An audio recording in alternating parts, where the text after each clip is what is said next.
Le pouvoir d'achat au cœur, évidemment, des préoccupations des Français. Laurence Champier, bonjour, merci d'être avec nous. Vous êtes directrice des banques alimentaires. Rodolphe Bonnat, soyez le bienvenu également. Bonjour, vous êtes PDG du groupe Aristide Retail Technologies, spécialiste de la grande distribution, et Jérémy Trottin qui continue de nous accompagner. D'abord, on évoquait les Restos du Cœur avec cette grande campagne ce week-end. 22% de bénéficiaires en plus en 3 mois pour les Restaurants du Cœur. Est-ce que c'est similaire pour les banques alimentaires? Est-ce que vous enregistrez une augmentation du nombre de demandes? Oui, effectivement, on accompagne aujourd'hui 2,4 millions de personnes. C'est 200 000 de plus qu'en début 2022, avec évidemment, on en parle beaucoup ce matin, le poids de l'inflation et la cherté des prix qui conduisent des personnes qui n'ont plus les moyens de faire leurs courses correctement à venir dans les associations d'aide alimentaire. Qui sont ces nouvelles personnes? Ces chiffres sont extrêmement importants, 200 000 personnes en plus. Quel est leur profil? Quels sont ces nouveaux visages de gens qui n'arrivent plus à s'en sortir? Alors, on constate que 94% des personnes qui viennent à l'aide alimentaire vivent sous le seuil de pauvreté. Pour les actifs, ça va être moins de 1 070 € par mois. Et pour les inactifs, donc les retraités, les étudiants, c'est 850 € par mois, donc moins que le minimum vieillesse. Donc vraiment des budgets extrêmement contraints, d'une part. Et puis, quand on regarde les actifs, malheureusement, 60% d'entre eux ont un CDI. Donc ça veut dire que le contrat de travail aujourd'hui, à durée indéterminée, ne protège plus. Pourquoi? Parce qu'il y a aussi une majorité de personnes qui ont un CDI à temps partiel et donc des revenus trop faibles. Ça, c'est vraiment un constat. Et puis le deuxième constat, c'est que 60% des personnes sont soit en périurbain, soit en milieu rural. Et donc ça pose des questions là d'accès à l'aide alimentaire, à la proximité, à la mobilité. Ce que vous dites, c'est extrêmement important parce qu'on est en train de parler d'actifs, ça veut dire des gens qui travaillent. Exactement. Des gens qui ont des contrats, c'est pas des gens qui sont désocialisés, qui sont marginaux, qui ont eu un accident de la vie. Un logement. C'est des gens qui ont un logement, qui travaillent. Qu'est-ce qu'ils vous disent, ces gens-là? La première chose qu'ils nous disent, quand on les a interrogés là, dans l'étude qu'on a sortie lundi, pour les 2/3, c'est cher dans le commerce, donc on est obligé de venir. On n'a plus le choix. La deuxième chose, c'est qu'on n'aurait jamais cru devoir venir dans une association et demander de l'aide.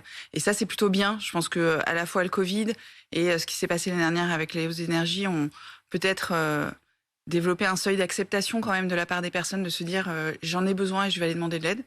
Et puis la troisième chose, c'est qu'ils ont besoin de produits. On entend parler de beaucoup d'initiatives dans la grande distribution. Eux, ce que recherchent les personnes quand ils viennent chez nous, c'est des produits qui sont chers, c'est-à-dire la viande, les fruits et légumes, des protéines. Et les banques alimentaires aujourd'hui sont en capacité de leur apporter ces produits à moindre coût, voire complètement gratuitement. Et ça représente 95 € par mois de produits qui sont ainsi donnés au lieu d'être achetés. Qui sont les produits les plus chers, ces produits alimentaires que vous citiez? Il y a aussi, on en parlait avec les Restaurants du Cœur, beaucoup plus de familles avec des bébés, et notamment les couches. On sait que c'est un des budgets qui a le plus explosé, les couches pour bébés. Tout à fait, plus 1%, plus 100%. En fait, la réalité, c'est que vous avez dans le panier des courses, j'allais dire hebdomadaires ou multi-hebdomadaires, vous avez des produits qui sont particulièrement impliquants. Et en effet, ce que vous disiez est très juste, c'est-à-dire il y a en effet la viande, la volaille ou encore l'hygiène beauté, beaucoup, tous les produits, les couches, vous en parliez, mais la lessive par exemple. Et en fait, malheureusement, on se rend compte que sur ces derniers mois, dans un magasin, vous savez, la fin du mois, on la calcule. Pourquoi? Parce que en fait, ces produits-là, on les vend moins à partir du 20, 25 du mois. Et là, on se rend compte que la fin du mois, elle arrive de plus en plus tôt. Ça veut dire que les tensions sont importantes. Et ce que vous évoquiez, madame, c'est que c'est vrai qu'il y a malheureusement de nouveaux foyers qui arrivent dans ces tensions, dans ces difficultés. Ce qui me permet de vous éclairer sur un point. Vous savez, on dit tout le temps, finalement, la part du budget alimentaire dans les foyers français, c'est à peu près 15%. Mais ça, c'est une moyenne.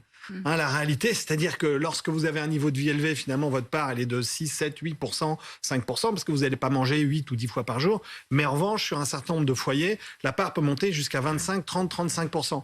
Donc, c'est vrai que très vite, ces augmentations sur ce budget alimentaire qui finalement a une fréquence élevée parce que vous êtes confronté 1 ou 2 fois par semaine à cette réalité et en plus vous vous rendez compte, vous dites mais mince, c'est pas possible, je vais pas y arriver parce que ça représente 30, 35, 40% de votre budget mensuel. Et avec des prix qui vont augmenter fin des négociations commerciales, on l'a beaucoup commenté au 1er mars, avec des prix qui, dans les prochaines semaines, vont augmenter entre 10 et 14%. Alors voilà, là encore, ça va se faire de manière progressive, parce qu'il y a encore des stocks dans les magasins, etc. Donc, et là, on voit très bien encore que c'est l'ensemble de la population française, depuis à peu près mois de juin, juillet 2022 est dans une dynamique d'arbitrage.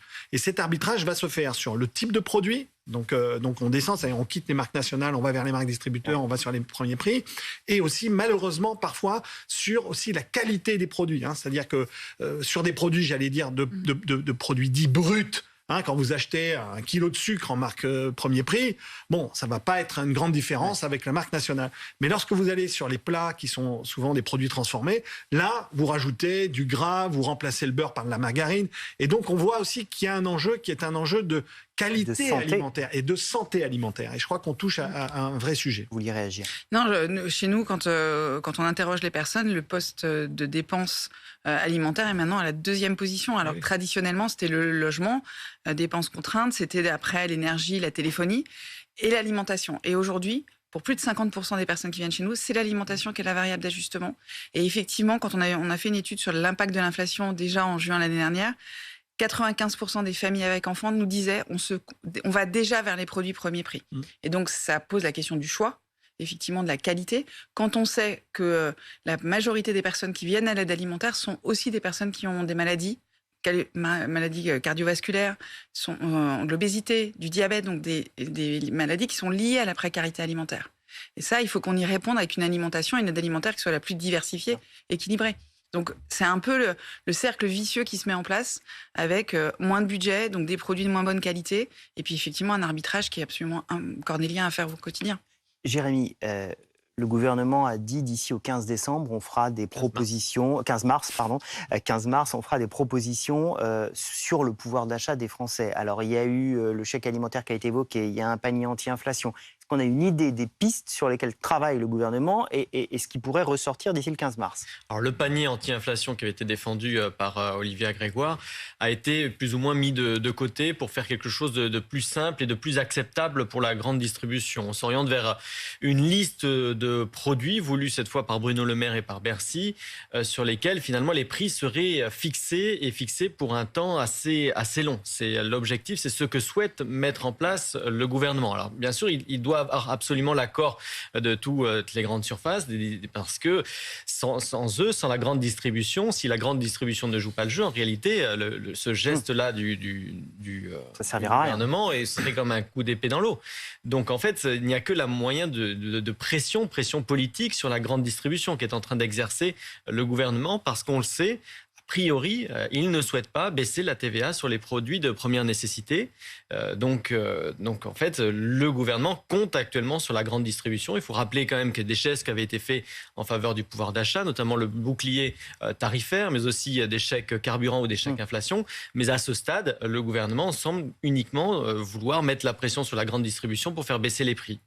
On a l'impression que le gouvernement, je ne dis pas que c'est simple, cherche une solution, mais que c'est bien difficile à trouver. Est-ce qu'il y a une mesure qui pourrait assez simplement limiter au moins la hausse des prix? Alors, ça va être très compliqué. Pourquoi ? Parce que décréter dans une économie libérale qu'on va en administrer une partie, on arrive quand même à une complexité qui est un peu difficile.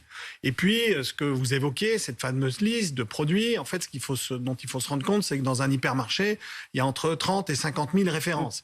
Et que décréter des produits, il va rentrer dans l'ensemble des composante du prix. C'est-à-dire que lorsque vous achetez un paquet de pâtes, vous n'achetez pas que de la farine de blé. Vous achetez aussi du carton, vous achetez du transport, vous achetez du stockage. Tout ça sont des éléments constitutifs et on rentre dans une complexité. Je pense que le gouvernement a mis le doigt là dans quelque chose qui va être un petit peu cornélien, va avoir du mal à décréter les choses. Et puis il y a un deuxième élément, je veux juste éclairer parce que vous avez parlé beaucoup de la grande distribution, mais en fait un prix, c'est toute une filière. La réalité, c'est que quand on regarde la fin, bien sûr, il y a la grande distribution et nous les consommateurs. Et là, juste pour vous donner, un magasin, aujourd'hui en France, fait entre 1,5% et 3% de résultats. Ça veut dire que lorsque on a un panier de courses à 100 €, ce qui est énorme, mais en tous les cas, à la fin, pour le distributeur, il reste entre 1,5 € et 3 €. Ça veut dire quoi ? Ça veut dire que l'impact de parler en zéro marge pour un distributeur n'est pas si énorme que ça pour nous les consommateurs. Donc en fait, il faut s'intéresser à la filière, il faut s'intéresser aux industriels,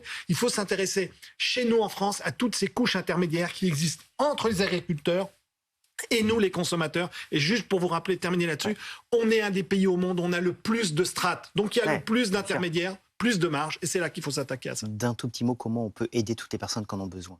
Alors aujourd'hui, c'est assez simple, en soutenant l'action des banques alimentaires via notre site internet. Et puis, je crois que c'est aussi de s'engager dans le bénévolat. On est un réseau animé par 7000 bénévoles au quotidien qui vont dans les supermarchés, auprès des industriels, auprès des producteurs agricoles, chercher des produits. Et donc, on a besoin de forces vives, de bras pour mener ces actions. Et puis, la dernière chose, moi, j'ai un petit peu peur juste sur le panier anti-inflation, c'est que on entendait une dame au début du reportage dire « je suis obligée de faire 3 magasins aujourd'hui ».